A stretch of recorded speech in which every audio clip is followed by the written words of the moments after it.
दोस्तों, अगर आपके भी घर में लगा है सदाबहार का पौधा तो सावधान हो जाओ, क्योंकि सदाबहार के कुछ ऐसे रहस्य जिसे सुनने के बाद आपके रोंगटे खड़े हो जाएंगे।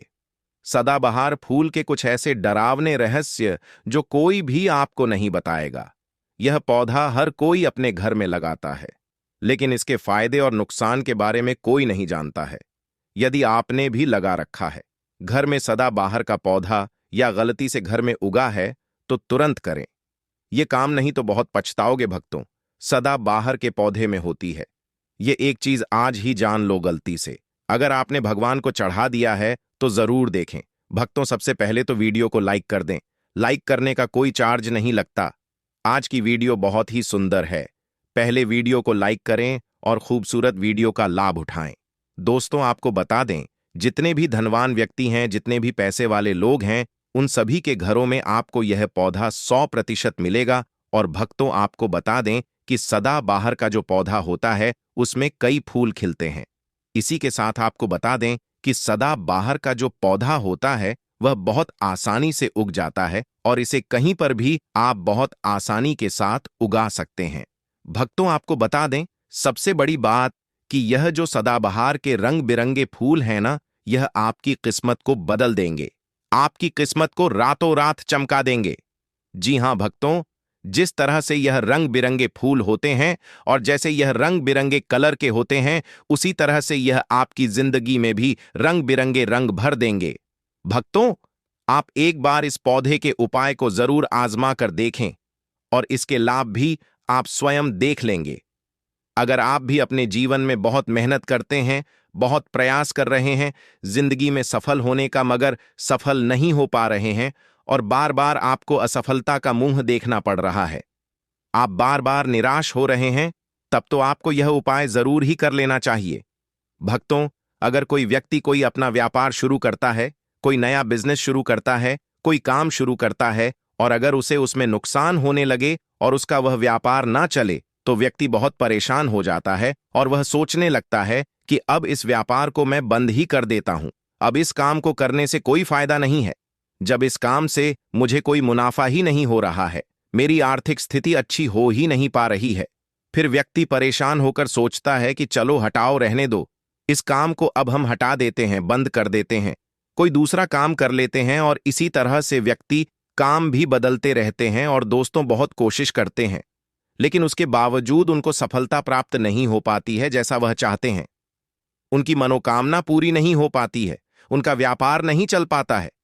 तो अगर आप भी अपने जीवन में कोई व्यापार कर रहे हैं और आपको बार बार उसमें नुकसान देखने को मिल रहा है, या जो भी काम आपने शुरू किया है वह काम आपका नहीं चल पा रहा है, जिस चीज को लेकर आप बहुत ज्यादा परेशान हैं, किसी विशेष क्षेत्र में आपने तैयारी कर रखी है लेकिन उसमें भी आपको सफलता प्राप्त नहीं हो पा रही है, तब आपको एक बार, सिर्फ एक बार इस उपाय को जरूर करके देखना चाहिए। आप इसके लाभ, इसके चमत्कारी लाभ आप खुद देख लेंगे। इसी के साथ भक्तों, इस उपाय को वह लोग भी कर सकते हैं जिनके सर पर बहुत कर्जा हो गया है, या जिसने किसी से बहुत ज्यादा उधार पैसा लिया है और वह कर्ज चुकाने में सक्षम नहीं है, चुका नहीं पा रहे हैं। लेकिन कभी कभी होता यह है कि व्यक्ति चाहे कितनी भी मेहनत कर ले, उसके बाद उसको सफलता प्राप्त नहीं हो पाती है। और भक्तों, दूसरी तरफ ऐसे भी लोग होते हैं जो दिन रात मेहनत करके धन कमाते हैं, लेकिन उनके हाथ में धन आते ही बहुत तेजी के साथ वह उनका चला जाता है। कभी बीमारियों में वह पैसा चला जाता है, तो कभी किसी अन्य चीज में वह पैसा उनका चला जाता है। दोस्तों, कुल मिलाकर आप कह सकते हैं कि उनका जो धन है वह अच्छे कार्य में कम जाता है, लेकिन बीमारियों में और बुरे कार्यों में ज्यादा उनका वह धन बर्बाद हो जाता है, जिसको लेकर वह बहुत परेशान रहते हैं और महीना खत्म होने से पहले ही उन्हें किसी ना किसी से उधार लेना पड़ जाता है। और देखिए, उधार व्यक्ति कभी भी अपनी मर्जी से तो लेता नहीं है। जब व्यक्ति के ऊपर बहुत ज्यादा परेशानी आ जाती है, उसके जीवन में बहुत सारे कष्ट आ जाते हैं, जिसके चलते उस व्यक्ति को अपना घर चलाने के लिए और बहुत सारी आवश्यकताएं ऐसी होती हैं जिन्हें पूरा करना व्यक्ति का दायित्व होता है, जिसके चलते वह किसी ना किसी से पैसा उधार ले लेता है, ये सोचकर कि अगले महीने उस पैसे को मैं चुका दूंगा। लेकिन दोस्तों, जैसे ही अगला महीना आता है, समस्याएं और परेशानियां खत्म होने का नाम ही नहीं लेती हैं, जिसके चलते उसके सर पर कर्जा बढ़ता ही चला जाता है और वह उस कर्ज को चुकाने में धीरे धीरे असमर्थ होता चला जाता है। दोस्तों, उस कर्ज को चुकाने में उसे बहुत दिक्कतों का सामना करना पड़ता है, या कभी कभी व्यक्ति इतना ज्यादा भी कर्ज में डूब जाता है कि उसकी उम्मीद के बाहर हो जाता है। भक्तों, अगर आपके जीवन में भी ऐसी कोई समस्या है, तो आपको यह उपाय जरूर ही कर लेना चाहिए। भक्तों, हम आपको बताएंगे ऐसे चमत्कारी फूल के बारे में, ऐसे लाभदायक फूल के बारे में, जिसका उपाय यदि आप कर लेते हैं तो आप खुद देखेंगे कि कितने ज्यादा चमत्कारी लाभ उस पौधे के हैं। यदि इसका सही प्रकार से उपयोग किया जाए, उपाय किया जाए और भगवान को यह फूल अर्पित कर दिया जाए, तो यकीन मानिए आपके जीवन के सारे कष्ट, सारी परेशानियां तो दूर हो ही जाएंगी। साथ ही साथ जो भी आपकी मनोकामना है वह बहुत जल्दी पूरी हो जाएगी। इसी के साथ भक्तों, आपके जीवन में अगर धन से जुड़ी समस्याएं बन चुकी हैं, आपके जीवन में धन आना बंद हो गया है, अगर आप चाहते हैं कि आपके जीवन में, आपके घर में धन की वर्षा होने लगे, तो आपको कुछ भी नहीं करना है। सिर्फ इस पौधे को अपने घर में लेकर आना है, और जब आप इसको अपने घर में लेकर आएंगे, अपने घर में लगाएंगे, तो यह खुद ही धन को खींचकर आपके घर में ले आएगा। भक्तों, इस उपाय को करने के बाद जब भी आप जो काम करेंगे उसमें आपको सफलता प्राप्त होगी, और इस उपाय को करने के बाद यदि आप मिट्टी भी बेचने जाएंगे ना, तो उससे भी आपको कई गुना लाभ प्राप्त होगा। तो आज की वीडियो में हम आपको 3 से 4 उपाय ऐसे बताएंगे जो सदाबहार फूल के ही उपाय हैं, और जिन उपायों को यदि आप कर लेते हैं तो आपको कई गुना लाभ मिल जाएगा। तो आपको सिर्फ इतना करना है कि आपको जो भी उपाय हम आपको बताएंगे उन्हें बहुत ध्यानपूर्वक सुनना है और उपायों को अच्छे से समझ के करना है, जिससे कि आपसे कोई भूलचक ना हो। बिल्कुल अच्छे से आप वीडियो को पूरा देखें, और उपायों को तभी करें जब आप वीडियो को पूरा देख लें और उपायों को अच्छे से समझ लें, तभी आपको यह उपाय लाभ देंगे। इसी के साथ भक्तों, कमेंट सेक्शन में सबसे पहले जयकारा लगा दें। आप चाहे तो अपने इष्ट देव का जयकारा लगा दीजिए, किसी का भी आप जयकारा लगाएं, लेकिन जयकारा जरूर लगाएं। और अगर आप हमारे चैनल पर पहली बार आए हैं तो चैनल को जरूर सब्सक्राइब करें और वीडियो को लाइक जरूर कर दें। तो चलिए जल्दी से हम आपको बता देते हैं कौन कौन से हैं। वह उपाय है दोस्तों, यह तो आप सभी जानते हैं कि संसार में बहुत तरह के वृक्ष पाए जाते हैं और सभी वृक्षों का अलग अलग महत्व होता है। उन्हीं में से कुछ पेड़ पौधे, कुछ वृक्ष ऐसे होते हैं जो देवी तुल्य होते हैं। मतलब कहने का है कि जिन्हें देवी का दर्जा प्रदान किया गया है, जिन्हें देवताओं का दर्जा प्रदान किया गया है। जैसा कि आप जानते हैं, तुलसी का पौधा हो गया, पीपल का वृक्ष हो गया, बट वृक्ष हो गया, यह सभी बहुत पूजनीय पौधे माने गए हैं। तो आपको बता दें कि कुछ वृक्ष ऐसे होते हैं जिनमें दैवीय शक्ति होती है, जिनके अंदर बहुत अलौकिक चमत्कार होते हैं।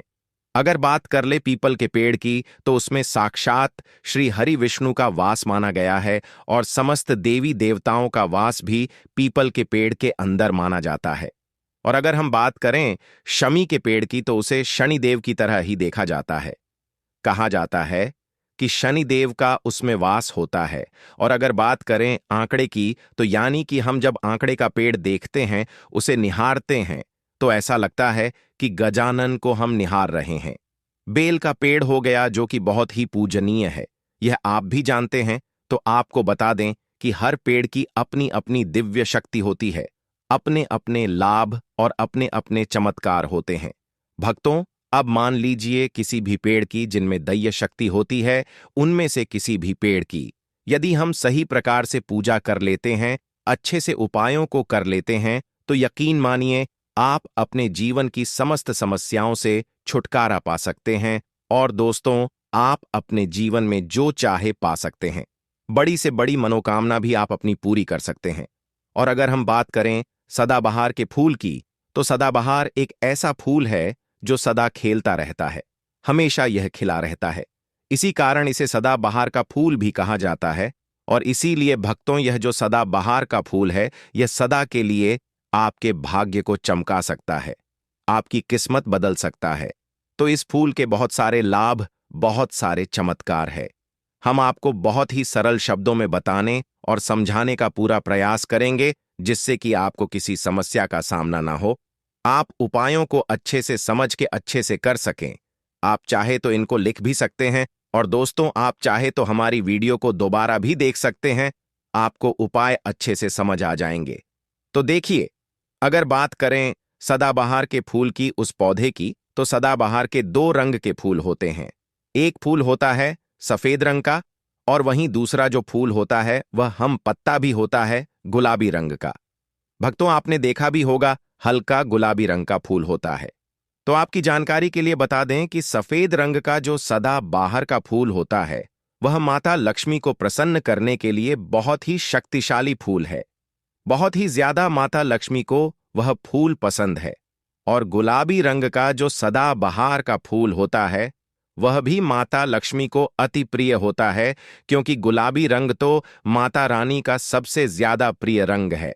तो जब आप सदाबहार के इन फूलों का कोई उपाय करते हैं, तो इसका मतलब है कि धन खींचने की चाबी आपने अपने पास रख ली है। धन खींचने का पौधा अब आपने अपने घर पर लगा लिया है। इसी के साथ भक्तों, आपको बता दें कि शिव जी को सफेद रंग का जो सदाबहार का पुष्प होता है, जो फूल होता है, शिव जी को सफेद रंग का सदाबहार का फूल बहुत ज्यादा प्रिय होता है। यदि आप इस सफेद रंग के पुष्प को शिव जी को अर्पित करते हैं, तो आपके जीवन की बहुत सारी समस्याओं से आपको छुटकारा मिल जाएगा, और आपके जीवन में जो भी राहु केतु का दोष है, वह भी पूरी तरह से समाप्त हो जाएगा। तो जब भी आप इस सफेद रंग के पुष्प को शिव जी को अर्पित करें या माता लक्ष्मी को अर्पित करें, तो आप अपनी मनोकामना बोल दें। आपकी ऐसी भी कामना है, वह जरूर पूरी हो जाएगी। और यदि आप इस सफेद रंग के पुष्प को शिव जी को अर्पित करते हैं, तो शनिदेव भी आपसे बहुत प्रसन्न होते हैं। अगर आपके पास सदाबहार के पुष्प हैं, आपके घर में कोई पौधा लगा है, तो बहुत अच्छा है। लेकिन अगर आपके घर में सदाबहार का फूल नहीं है, पौधा नहीं है, तो आपको अपने आसपास यह बहुत ही आसानी से प्राप्त हो जाएंगे। कहीं से भी आप इन फूलों को ले सकते हैं। तो चलिए, सबसे पहला उपाय हम आपको बता देते हैं कि आपको सफेद रंग के सदाबहार के पुष्प लेने हैं और किस दिन इस उपाय को करना है। आपको यह उपाय करना है शुक्रवार के दिन। तो भक्तों, आपको सफेद रंग के पुष्प तोड़कर लाना है और उनसे ही आपको उपाय करना है। तो उपाय आप कैसे करेंगे, इस चीज को भी आप अच्छे से समझ लीजिए। तो देखिए, आपको सूर्यास्त होने से पहले पहले फूलों को तोड़कर लाना है। तो आपको कितने फूल तोड़कर लाने हैं? या तो आपको 27 फूल तोड़कर लाने, और या फिर आपको 21 फूल तोड़कर लाना है। अगर आप 27 फूल तोड़ते हैं तो उसका उपाय अलग है, और यदि आप 21 फूल तोड़कर लेकर आते हैं तो उसका उपाय अलग है। लेकिन हम आपको बताएंगे, तो इसीलिए वीडियो में अच्छे से बने रहे और उपायों को अच्छे से समझे। तो अगर आप 27 फूल तोड़कर लाए हैं सफेद रंग के, यदि आप तोड़कर लेकर आए हैं, जब आप 27 फूल सफेद रंग के सदाबहार के तोड़कर ले आएंगे, उसके बाद आपको अपने घर के मंदिर के पास आना है और आपको लेना है एक दिया, और लंबी बाती का आपको एक दीपक जलाना है। उसके बाद आपको एक लाल रंग का छोटा सा कपड़ा लेना है और लाल कपड़ा वहां मंदिर में आपको बिछा देना है। अब आपको मौली के धागे से लपेटकर इन फूलों की माला बना लेनी है। तो आपने जो 27 फूलों की माला बनाई है, उस माला को आपको माता लक्ष्मी को अर्पित करना है, उनको पहनाना है। लेकिन जब आप यह माला पहनाएं, उससे पहले आपको 27 बार लक्ष्मी मैया के किसी भी मंत्र का जाप करना है। अगर आपको कोई मंत्र याद नहीं है, तो आप बहुत सीधा सरल सा मंत्र और महालक्ष्मी नमः इस मंत्र का 27 बार जाप कर लें। उसके बाद आप माता लक्ष्मी को यह माला अर्पित कर दें। उसके बाद आपको माता लक्ष्मी को कुमकुम हल्दी का तिलक लगाना है, और उसके बाद आपको महालक्ष्मी चालीसा का पाठ भी करना है, और फिर उसके बाद आपको माता लक्ष्मी की आरती करनी है।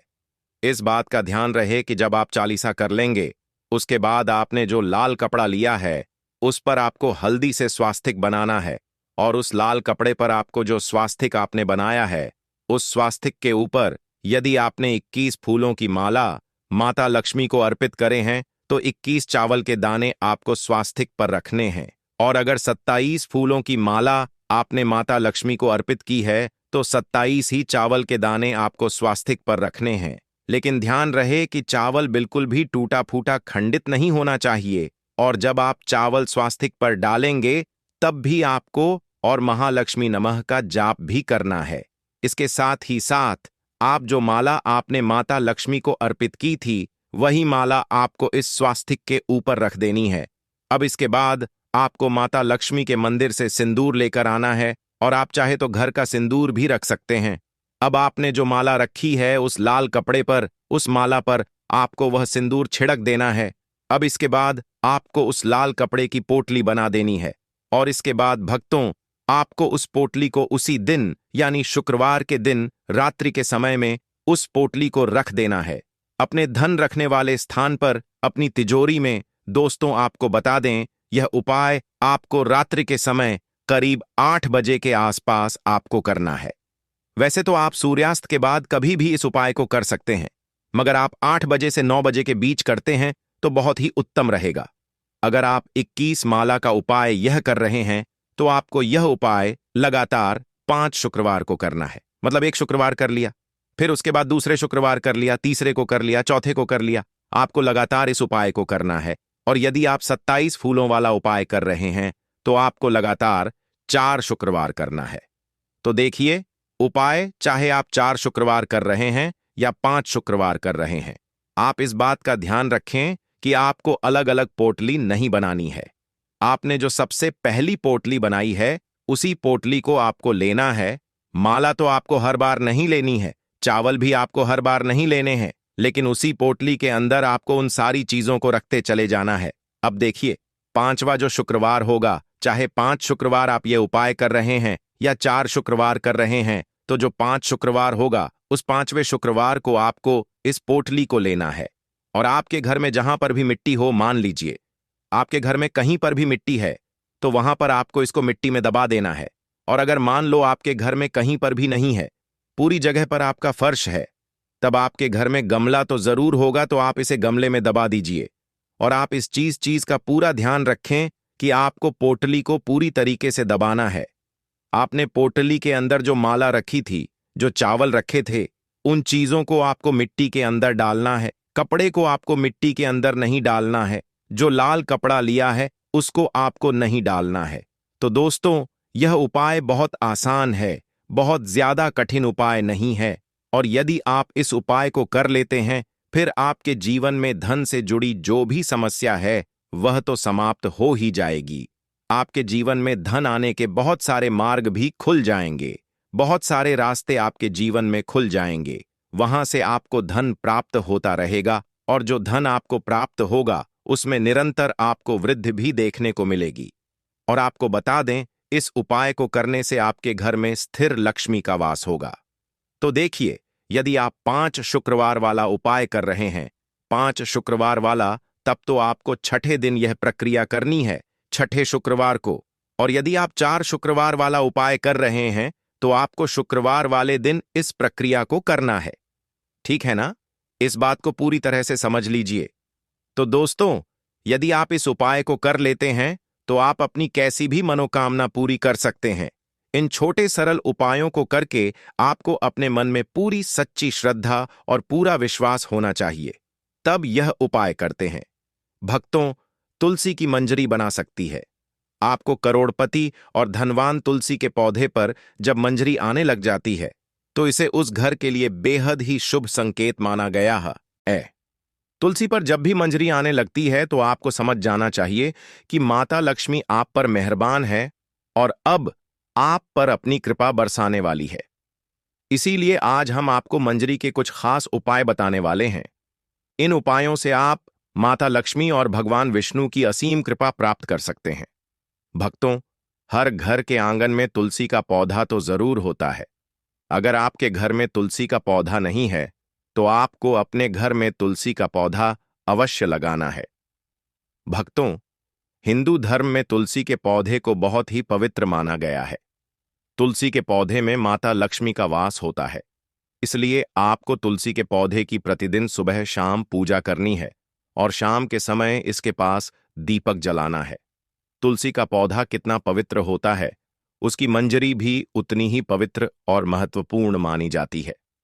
तो भक्तों, तुलसी की मंजरी से जुड़े कुछ उपाय अगर आपने कर लिए तो आपके घर में धन से संबंधित सभी परेशानियां दूर हो जाएंगी। साथ ही आपके घर की तिजोरी कभी भी खाली नहीं रहेगी। आपके घर में पैसे को लेकर कभी भी कोई तंगी नहीं होगी। घर के हर सदस्य को अपने कार्य में सफलता हासिल होगी और घर में हमेशा सुख, समृद्धि और शांति बनी रहेगी। अगर घर में रोजाना झगड़ा और क्लेश होता रहता है, तो आपको तुलसी की मंजरी के इस छोटे से उपाय को जरूर करना है। इससे आपके घर में खुशियां आ जाएंगी। तुलसी के पौधे को देवी मां लक्ष्मी का स्वरूप माना जाता है। तुलसी के पेड़ पर हरी मंजरी का आना बहुत ही शुभ माना जाता है। तो आइए भक्तों, जानते हैं तुलसी की मंजरी के वह आसान से उपाय। लेकिन उससे पहले अगर आप भी चाहते हैं कि माता लक्ष्मी का आशीर्वाद आप पर सदैव बना रहे, तो वीडियो को लाइक करें, चैनल को सब्सक्राइब करें और कमेंट बॉक्स में जय हरि विष्णु जय माता लक्ष्मी जरूर लिखें। भक्तों, नंबर 1, जब भी आपकी तुलसी में मंजरी आ जाए, तुरंत मंजरी तोड़ें, लेकिन उसे फेंकने की बजाय लाल कपड़े में लपेटकर मंदिर में रखें। इसके अलावा आज के दौर में सुखी जीवन जीने के लिए हर व्यक्ति धन प्राप्ति की इच्छा रखता है। तो यदि आप भी धन लाभ या धन प्राप्ति की इच्छा रखते हैं, तो तुलसी की मंजरी को लाल रंग के कपड़े में बांधकर उसे अपने घर की तिजोरी में रख दें। भक्तों, मान्यता है कि ऐसा करने से माता लक्ष्मी की कृपा सदैव बनी रहती है। अगर व्यक्ति चाहता है कि उसे कभी भी आर्थिक परेशानी का सामना न करना पड़े, तो वह अपने पर्स में तुलसी की मंजरी को रख सकता है। नंबर 2, भगवान भोलेनाथ को तुलसी का पत्ता चढ़ाना वर्जित माना गया है, लेकिन आप भगवान भोलेनाथ को तुलसी की मंजरी अर्पित कर सकते हैं। ऐसा करने से आपको पारिवारिक सुख का लाभ मिलेगा। इसके अलावा यदि किसी के जीवन में प्रेम की कमी है या उसकी शादी में किसी प्रकार की बाधा आ रही है, तो दूध में मिलाकर भगवान भोलेनाथ को तुलसी की मंजरी अर्पित करनी चाहिए। ऐसा करने से उसके जीवन में प्रेम की प्राप्ति होगी और शादी में आ रही अड़चन दूर हो जाएगी। भक्तों, नंबर 3, तुलसी की मंजरी को अगर भगवान विष्णु और भगवान शिव को चढ़ाया जाए, तो व्यक्ति को मोक्ष की प्राप्ति होती है, यानी कि उस व्यक्ति को दोबारा से गर्भ में नहीं आना पड़ता। वह जीवन मरण के चक्र से मुक्त हो जाता है और उसे सीधे भगवान के चरणों में स्थान मिलता है। नंबर 4, अगर किसी व्यक्ति की आर्थिक स्थिति ठीक नहीं है, तो शुक्रवार के दिन मां लक्ष्मी की पूजा के दौरान माता लक्ष्मी को तुलसी की मंजरी अर्पित करें। भक्तों, मान्यता है कि यह बहुत ही शुभ होता है और इसे धीरे धीरे धन अर्जित के रास्ते खुलते हैं और आर्थिक स्थिति में सुधार होता है। इसके अलावा शुक्रवार के दिन तुलसी के कुछ पत्ते तोड़ लें, फिर उन्हें पीले कपड़े में बांधकर तिजोरी या किसी अन्य स्थान जहां धन रखते हो वहां रख लें। इस उपाय को करने से आपको कभी भी धन की कमी नहीं होगी। तुलसी मंजरी से निकलने वाली ऊर्जा धन को आकर्षित करती है। यह उपाय बहुत ही कारगर माना जाता। नंबर 5, घर की उत्तर पूर्व दिशा, जिसे ईशान कोण भी कहा जाता है, उसे वास्तुशास्त्र में बहुत ही शुभ माना गया है। भक्तों, इस दिशा में देवी देवताओं का वास माना गया है। ऐसे में यदि आप घर की इस दिशा में गमले में तुलसी की मंजरी रखते हैं, तो इससे धन आगमन के द्वार खुल जाते हैं। नंबर 6, पूजा स्थान सबसे पवित्र माना जाता है। अगर आप अपने घर के मंदिर में तुलसी की मंजरी रखते हैं, तो आपके घर में हमेशा मां लक्ष्मी का वास रहता है, सकारात्मकता का भी आगमन होगा। ध्यान रखें कि मंजरी को लाल कपड़े से बांधकर रखें और इसे किसी की नजर ना लगने दें। भक्तों, इसे स्थापित करते समय मां तुलसी और भगवान विष्णु का ध्यान करें। दोस्तों, इन उपायों को अपनाकर आप अपनी और अपने परिवार की जिंदगी को बेहतर बना सकते